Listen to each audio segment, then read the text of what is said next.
warahmatullahi wabarakatuh. Adik-adik, kita sekarang bertemu lagi dan sekarang Bapak akan memberikan sebuah materi karena kemarin itu adalah pretest yang dimana pretest tersebut berguna untuk cara Bapak mengukur kemampuan kalian atau adik-adik dalam pengetahuan tentang gaya bebas. Dan sekarang Bapak akan memberikan materi ini, teknik renang gaya bebas ini. Nanti untuk soalnya tetap akan sama, namun kalian yang sekarang akan diberikan pematerian ya. Nah, marilah kita lanjut. Sekarang kita akan mulai dari pengetahuan atau materi renang gaya bebas. Yang pertama-tama kita akan membahas sejarah renang yang ada di dunia. Renang sudah ada dari zaman prasejarah. Pada saat itu, renang digunakan untuk bertahan hidup karena belum ada alat transportasi yang sangat memadai seperti zaman sekarang. Adapun bukti perkembangan sejarah olahraga pada masa prasejarah sudah terlihat dari relief atau lukisan yang ada di dinding-dinding gua. Dan adanya ditemukannya lukisan yang diperkirakan sekitar 4000 sebelum Masehi di padang pasir Kebir yang menjadi salah satu penemuan yang paling terkenal. Dokumen lainnya seperti dalam Epos Gilgamesh, Odyssey, Iliad, dan Alkitab, mereka juga mencatat adanya kegiatan berenang pada masa itu, sekitar tahun 1800-an. Tepatnya pada tahun 1828, perlombaan renang diadakan pertama kali di dunia dengan dibangunnya kolam renang yang dibuka secara umum. Jadi untuk masa modern ya, di Eropa sudah dibangun kolam renang yang dibuka secara umum. Nah, pada saat itu gaya yang berkembang pada masa itu hanya berupa gaya dada saja. Dan itulah gaya yang menjadi awal lahirnya sejarah renang gaya dada yang kemudian diikuti dengan gerakan atau gaya-gaya baru dalam olahraga renang seperti gaya kupu-kupu, gaya bebas, gaya punggung. Adapun renang masuk pada Indonesia itu pada saat masa penjajahan Belanda. Di Indonesia, sejarah renang sudah dimulai dari zaman Kerajaan Majapahit. Pada masa Kerajaan Majapahit, renang bertujuan masih ditujukan bukan untuk olahraga, atau tetapi untuk berburu dan untuk mencari ikan. Bahkan diajarkan untuk berperang dan untuk melakukan pembajakan pada kapal-kapal musuh. Beberapa bukti yang ada pada aktivitas renang Indonesia ditandai dengan ditemukannya juga relief atau gambar yang terdapat di dinding-dinding candi. Bahkan kita sekarang bisa melihat di dinding-dinding candi Borobudur itu banyak. Lalu Prambanan juga ada. Nah, pada pembangunan peninggalan kerajaan masa lampau juga dapat kita temui kolam-kolam air yang digunakan untuk berenang, seperti situs Taman Sari atau Water Castle yang terdapat di daerah istimewa Yogyakarta. Peninggalan itulah yang menjadi bukti kuat bahwa renang memang sudah masuk ke Indonesia itu pada zaman-zaman sebelum penjajahan Belanda atau pada masa kerajaan masa lampau. Namun belum dapat dipastikan gaya renang apa saja yang digunakan pada masa itu. Dan di Indonesia, pembangunan kolam renang untuk pertama kalinya dibangun di Cihampelas di daerah Bandung pada tahun 1904.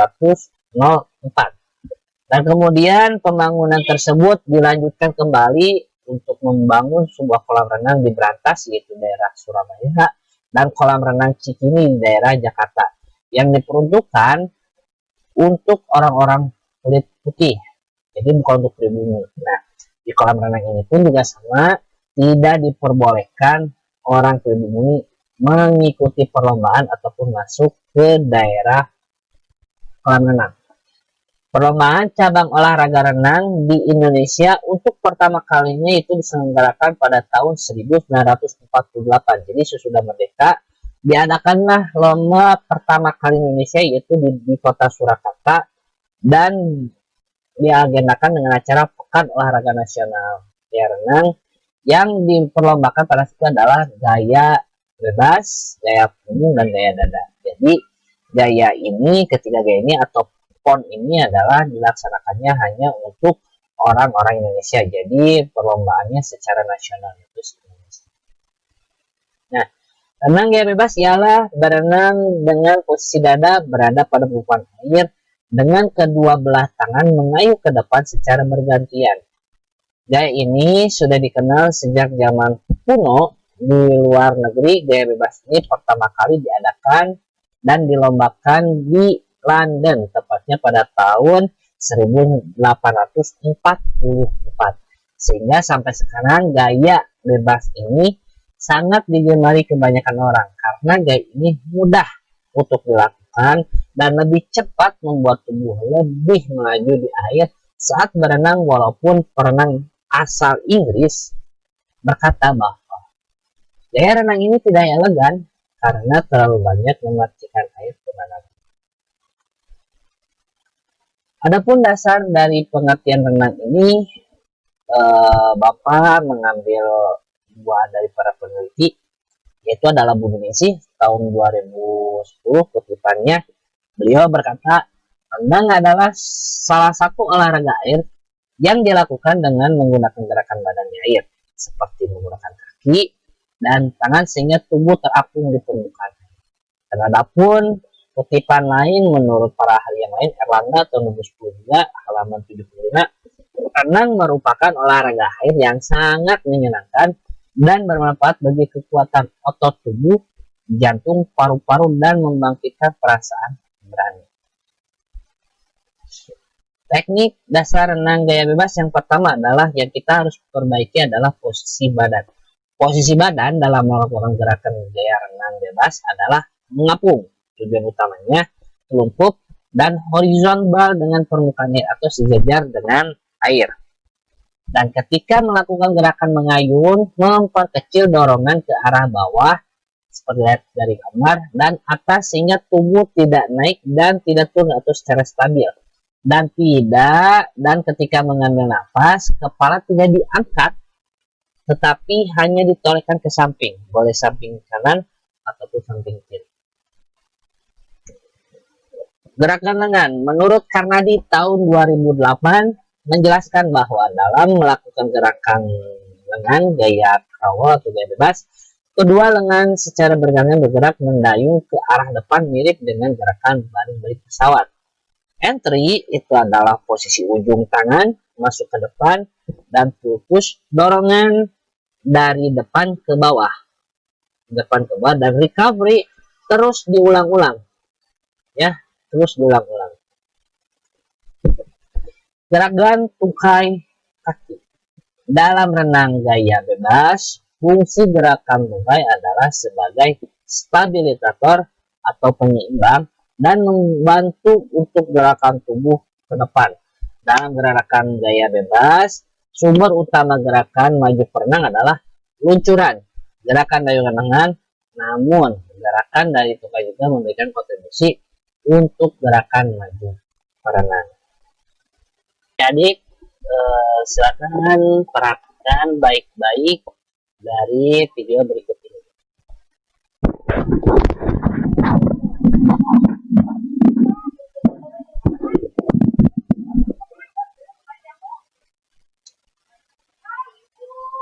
Nah, renang gaya bebas secara stimulan seperti ini, ya.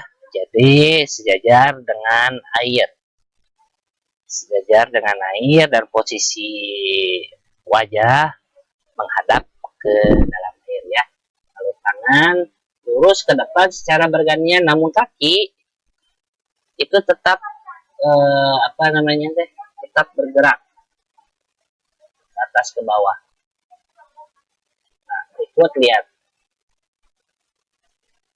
Posisi kepala pun juga sama, menghadap ke air sekitar 90 derajat.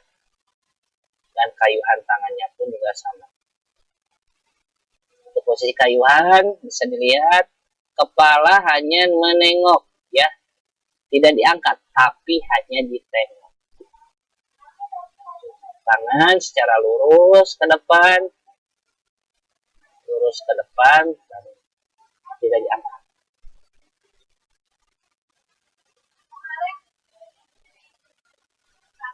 Ya. Sekarang posisi tangan, lihat, perhatikan baik tuh. Posisi tangan maju ke depan, dan posisi yang sebelahnya lagi menarik dan mendorong dari depan ke belakang. Untuk posisi napasnya juga bisa dilihat oleh adik-adik, itu dikeluarkan dari hidung.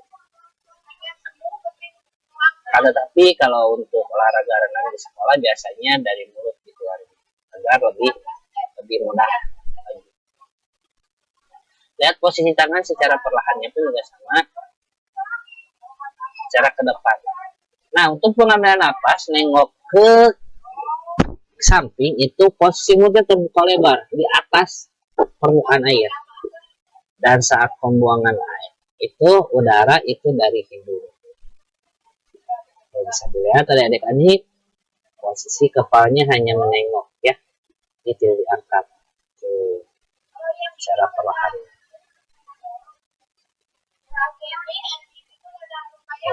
Untuk pembuangan napas itu biasanya dari mulut, tapi untuk adik-adik bisa pakai mulut juga nggak apa-apa. Nah, berikut adalah renang bebas ya, untuk pengambilan napas. Sekarang dia bebas dari posisi kaki. Nah, kaki pun juga sama, bisa lihat, perhatikan adik-adik.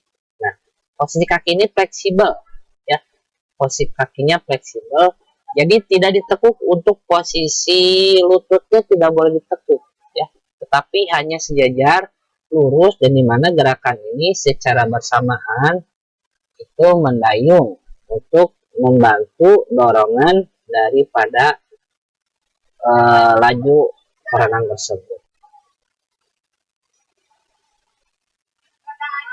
Nah, seperti lihat, seperti posisi kakinya, dan ujung jarinya pun juga sama, dia harus lurus, dia tidak boleh ditekuk ya adik-adik, jadi harus lurus ya, lurus. Dan ini fleksibel, jadi tidak boleh ditekuk terlalu lebar. Nah, seperti adik-adik lihat posisi kakinya, itu adalah untuk membantu gaya dorongnya ya, membantu gaya dorongnya.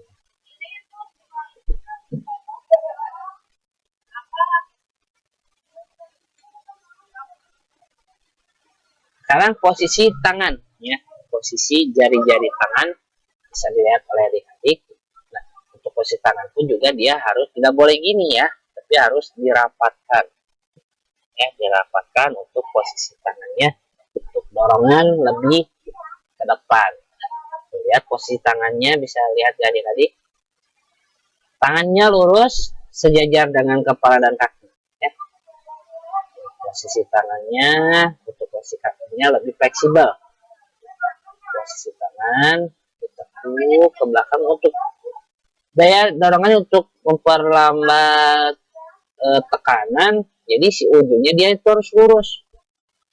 Lurus. Ini tidak boleh gini ya, tapi harus lurus. Bisa lihat adik-adik. Posisi kayuhannya pun juga sama. Posisi lengan ini di kayunya seperti ini ya, dibengkokkan untuk membantu menambah tekanan dalam air. Dan untuk daya lurusnya pun ya, untuk mengurangi tekanan dari depan ya, dan kayuhannya pun juga sama ya, bisa dilihat.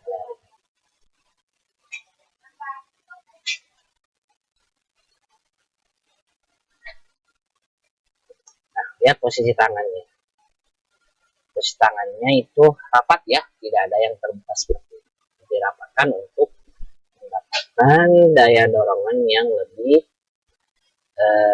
cepat lagi.